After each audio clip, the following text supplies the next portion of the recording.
Burp, burp. We'll see. Lefty loosey. Send it home. What's going on? Welcome to my garage. My name's Matt. This is my 1930 Dodge truck that I'm currently building. We're calling it the Dirty 30, and we've been doing a lot of work on this thing, but in today's video, we're not gonna be working on that. We're gonna be working on this. This is my 1940 Chevy truck that I built. It's a few years old. We've made a ton of modifications to this thing, and in today's video, I wanna be going over some of the things that we've done to this truck and also making some more modifications to it. So let's get into it. For those of you who don't know, I simply call this thing the 40 because it's one of the baddest trucks that I've ever built, in my opinion anyway. And so when I think about a 1940 truck, this is the one I think about. It's got a chop top. It's sitting on a custom frame that I built. It's got a one-of-a-kind flatbed. It's powered by a 12-valve Cummins with a big turbo on it. The interior is pretty sweet.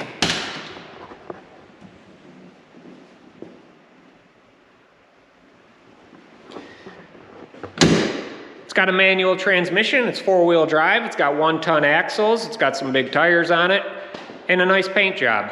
It's been a few years and a few thousand miles since I've done an update on this thing, so I figured now is as good a time as any to talk about the good, the bad, and the ugly, what I like about it, what I don't like about it, also what it's been like driving this thing for the last 3 years. How has it held up? Did it ever break down? Has it left me stranded? What do I do with it? Does it need to be maintained? All of these things. So I guess let's start with the good. The most obvious thing to look at here is the paint job, and the paint job is held up really good, and that's because of two things. One, you got to use a quality product. The better quality product you use, the longer this is going to last, and the better it's going to look over time. Two, the second thing, I maintain it. I constantly wash this thing, I wax it, I polish it, I do all the things to keep it looking nice, and I also store it in a garage. I don't leave it outside, it doesn't get destroyed by the weather, so the paint job still looks as good as it did the day I rolled this thing out of the garage. Now, I'm not saying the outside doesn't come with any exterior flaws. Some of the things that I don't like are mostly related to the other products that I've used. Like, for instance, the weather strip molding that goes down between the window and the door here is starting to rust, and you can't really see that, and it doesn't really affect anything, but it bothers me every time I put the window down and I can see a little bit of rust on the molding inside there. And I guess if I really want to, I can just take the door apart, cut that molding off there, and then put a new one on, because it's just held down with double-sided tape. But the quality of like the moldings and stuff is just, it's not very good. Also, moldings like this around the windshield, they're not sticking very well. This is just a universal windshield molding, and it's only held on with double-sided tape, and some of the spots around the window where it's curved really tight, the tape has begun to let go, and so I'm constantly battling this. I gotta stick it back down. So I need to replace the molding around the windshield, and I'd probably need to replace the moldings inside the door windows, but they're not that big of a problem right now. Where the exhaust comes out the fender here, I had built this polished aluminum ring to go around the exhaust tip, and I used to keep that thing clean. I would polish it a lot, but it gets covered in soot every time you drive the thing, so I gave up on that. Now I just treat it like a cast iron frying pan. You just keep it seasoned. For the most part, underneath the truck, everything is still clean and not rusting, but there are certain spots, like on the battery hold downs, that are starting to get a little bit of rust, so I guess I need to pull all those pieces off, the things that I can take apart at least, and then repaint those. But the major components, like the frame and cross members and things, they're still pretty good, but I think part of that is because they get covered in oil every time this truck gets driven. One thing that does bother me about the outside is that I replaced every single nut and bolt on this truck, and some of the bolts that I thought were just like zinc coated, either the zinc coating isn't doing much or they weren't actually coated at all, so I should have painted or coated every single bolt before I installed it, but I didn't really want to go through that kind of trouble, and now I wish I would have, because all of the bolts, like on the suspension hardware, are starting to corrode. And it's not bad, I can just brush that stuff off of there, but I don't like the way it looks, so if I would have painted it when I started, they'd have been fine by now. Moving on to the engine, I haven't had to do anything major to it. I guess you can call her old reliable since the rebuild. I did do a hot retorque where I got the engine hot and then retorqued the head studs down, but that was a few thousand miles ago, and other than general maintenance, I've changed the oil a couple of times. It's been good, so that's the engine. When I rebuilt the engine, I didn't do anything with the injection pump because I just don't know anything about them and I didn't want to get involved with that, but I probably should have had it sent out and had it rebuilt or something, at least resealed, because it does have a slight oil leak, and after I drive it for a while, there will be like a drip of oil on the bottom of the injection pump, and I think it's coming from the throttle rod that goes through it, but I'm not really sure how involved I want to get with that, so for now I just clean it up after I drive the thing every time. But it's a Cummins, and that's how you know if it's got oil, if it's leaking oil, so I guess we'll just leave that. Not engine, but engine related. When I built this thing, I used silicone radiator hoses to connect the engine to the radiator, and they used 2 different size ports, one on the engine, one on the radiator. And so to do that, I had to make an adapter, and that's what this metal tube is right here. It goes from 1 3/4 to 1.5 inches, and I like the way that these look. But the problem is there's not enough flex in this system, and when the engine shakes when I turn it off or if I accelerate too hard, it's pulling on these radiator hoses because they need to be longer, and I can't find exactly what I'm looking for in a silicone radiator hose. So I think I'm just gonna have to go back to the original style of the universal radiator hose that has the accordion shape to it, so that I can get a longer one and put that in here so that when the engine does shake and rattle, it's not pulling these hoses apart. Because one time I was driving and I noticed a bunch of coolant leaking out, and it was coming from this radiator hose right here, and it was just because over time it was being pulled apart every time the engine shook. And it took a couple years for that to happen, but I don't want it to happen again, so I think I'm just going to change this upper radiator hose out to prevent that from happening in the future. When I first finished this truck, I didn't have the front drive shaft installed, and that's because I was going through a U-joint nightmare trying to find the correct one to connect this shaft to this axle. And after ordering about 1,000 of the incorrect U-joints, I went to my local parts store, and they had some actual knowledgeable people working there who were able to get me lined out. So now I have a front drive shaft installed, so everybody can quit worrying about having the Bluetooth front drive shaft. One of the things that I have done since I finished this truck that I wish I would have made a video on, but I didn't, was I installed an electronic parking brake. Because this is a manual transmission truck, I can't get out of the truck when it's running because I have to put it in gear in order for it to stop rolling away. So I needed a parking brake, and I didn't want to put a mechanical one on here because the cable and everything would have been too hard to run. But luckily, Willwood sells an electronic parking brake, and that's what I've got here. And I basically just had to weld some brackets on the backside.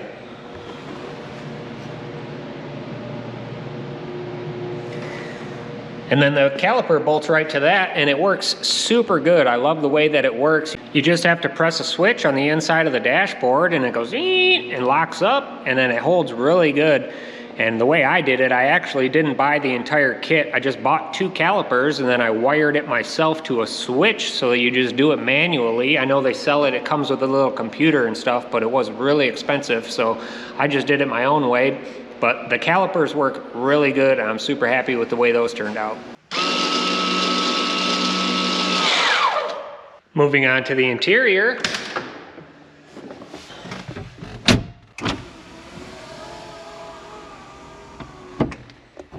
I can't say I've had any problems with the interior. One of the lights on the gauges on the dash up here quit working, and it was just because the socket was kind of like loose, so I had to take this gauge panel out and then tighten up the socket a little bit so that the light bulb would stick in there better. Other than that, haven't had any real problems, but some of the things that I hate about the interior on this is the foot room. I know it's hard for you to see if I open the door, but there is pretty much zero room for my feet in this thing. It's incredibly tight down there, and I can't stand that, and it's pretty uncomfortable to drive, and I can't move the seats back any further because this is as far back as they go. You know, they're touching the back of the cab. So if I were to do this all over again, I would have cut this cab and stretched it to make it like an extended cab, or at least have some room back there, because I mean, I'm a little bit taller, but it's just incredibly uncomfortable to have my feet in this position. Something else I like to complain about is I put this universal blinker switch on here. This is from Speedway, And right after I put it on there, they came out with a self-canceling one, and this is not a self-canceling one. So if you see me driving around with my blinkers on, it's because I turned the blinker on and I forgot to turn it off when I was driving, and I do that a lot. So I wish I wouldn't have done that, and I guess I could still change it in the future. I just haven't done it yet. One thing I did add to the interior, I don't know if you saw it, but I put this hat holder on the headliner up here, and it's basically like what you would see in a big rig, because this feels just like driving a big rig when you're driving it. You know, you can look out over the hood. It's like a long-nosed Peterbilt. It makes all the big rig noises. It's kind of like a bull hauler, the outlaws of the trucking industry, basically.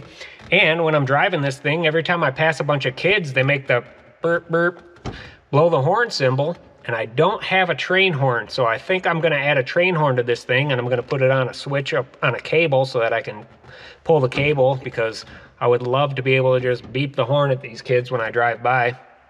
Also, sometimes I'll pull up to a light, and if I'm turning left, the guy in front of me is staring at me in his mirror because he's looking at the truck, and the light will turn green, and then it'll turn red, and the guy won't go, and I'll be stuck at the light for multiple times because I can't beep because I don't have a horn. So I need to add a horn to this thing. All right, so since I finished it, I've put almost 3,000 miles on this, or about 1,000 miles a year, and most of that driving, I drive it to and from work, or I'll drive it out on a date night with my wife. And this is basically just a date vehicle. Sometimes I'll go to Home Depot and I'll pick up some materials or something small that I can strap on the back of this thing, but I don't like to do things like that a lot, because one time I came out of Home Depot and there was a guy taking a picture of his 2 kids in front of this thing, but they were standing on the wheels and they had their hands on the truck, and it's like, well, I appreciate you taking a picture of the truck. I don't have a problem with that. I'd really like it if your kids weren't standing on my car. So because of things like that, I don't really like to leave this thing alone for a while because it's just too nice on the outside. And one time a couple summers ago, I was driving and there was a box truck coming in the opposite direction as me, and somebody couldn't see me coming down the road because the box truck was in their vantage point. So they pulled out right in front of me and I had to lock it up. I had all 4 wheels locked up and I skidded sideways down the road, and I almost totaled this entire truck. I would have T-boned them and it would have been done, but somehow I skidded sideways and just missed them. And I was shaking. It was so scary, but luckily it didn't get wrecked, and I survived. But that's another reason why I don't like driving this thing a lot.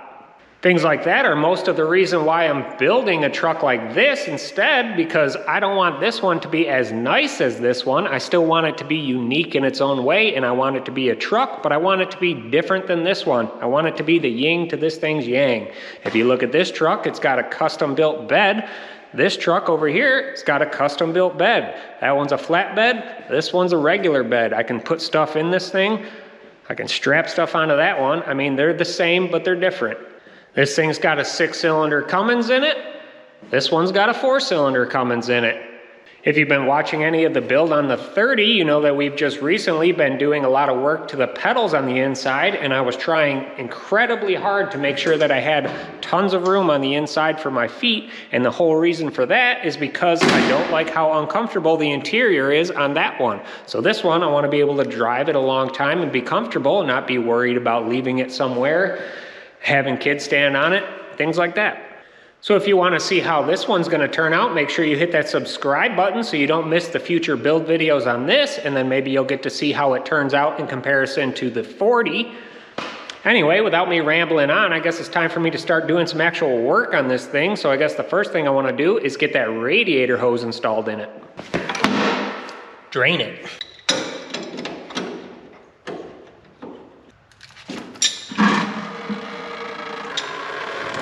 Probably gonna regret this, because every time you crack one of those things loose, it seems like they always leak after that, but we'll see. Whoop. Oh yeah, we're good. This is the new hose, slightly longer, but it's the accordion style, which I just don't like the look of it, but we'll put this on and hopefully it works out better.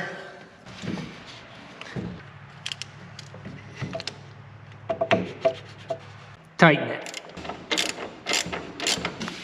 All right, there's that. I don't know why I never did that from the start, but you can see that the hose should never be pulled off of there from the engine shaking, because there's a little bit of slack in it now. I I just didn't like the accordion style look of that hose, but sometimes you need function over form. So I guess that's done. Okay, that was going good until it wasn't. Just put the coolant back in, and right at the end, I spilled pretty much all of it all over the floor like an idiot. Anyway, that part's done. Next thing I want to do is change the fuel filter, because I haven't done that since I put this in here. So I bought a new fuel filter. I'm going to throw that in real quick. Lefty loosey.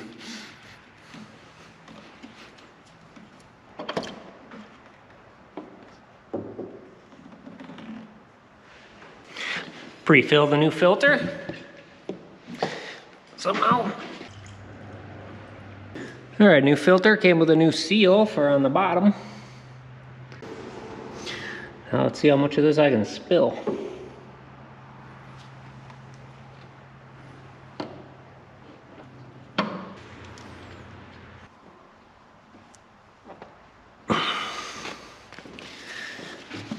That wasn't terrible.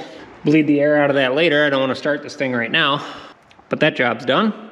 Moving along to the rear of the truck, on the 4-link, the upper link bars, I have an adjustable bar end, and I don't know if it's because of how long these bars are or because I have polyurethane bushings in there instead of rubber, but no matter how tight I make this jam nut, it always manages to work itself loose. And I have these on the front 4-link and it has not come loose yet, but these rear ones, I tighten them up with the biggest wrench I have and I put as much force on it as I can. And then after a while, I check them and they're loose again. So I think I'm gonna replace these upper joints on the rear with these Johnny joints, which is basically a Heim joint with a polyurethane inner. So this will allow it to flex more, and hopefully once I tighten up these jam nuts, they won't come loose. So I'm gonna unbolt this, unthread that end, put this end in it, and then that should be done.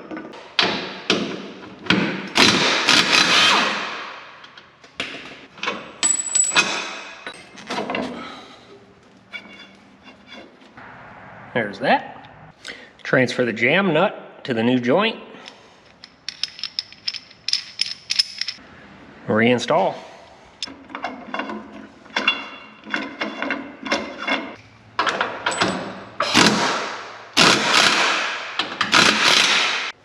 Send it home.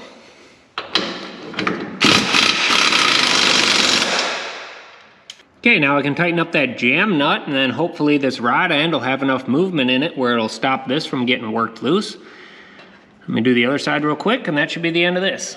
All right, one last thing I want to do before we take this thing for a test drive.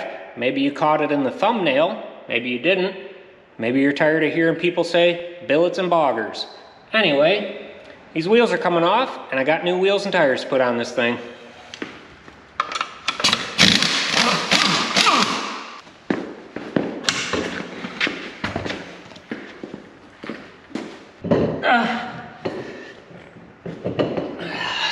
Heavy.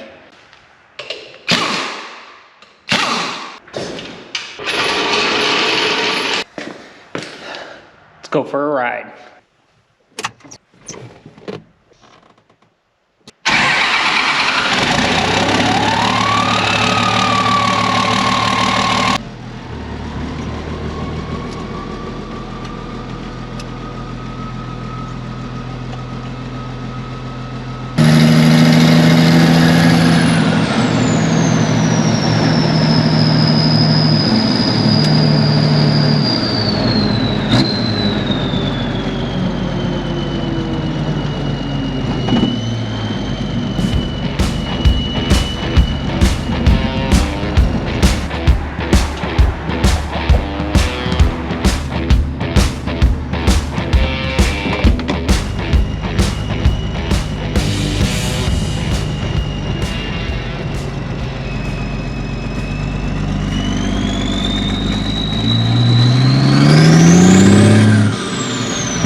that's going to be it for the update on the 40. Here's the new wheel and tire setup. These are 35-inch Super Swampers on Mickey Thompson Classic 3s.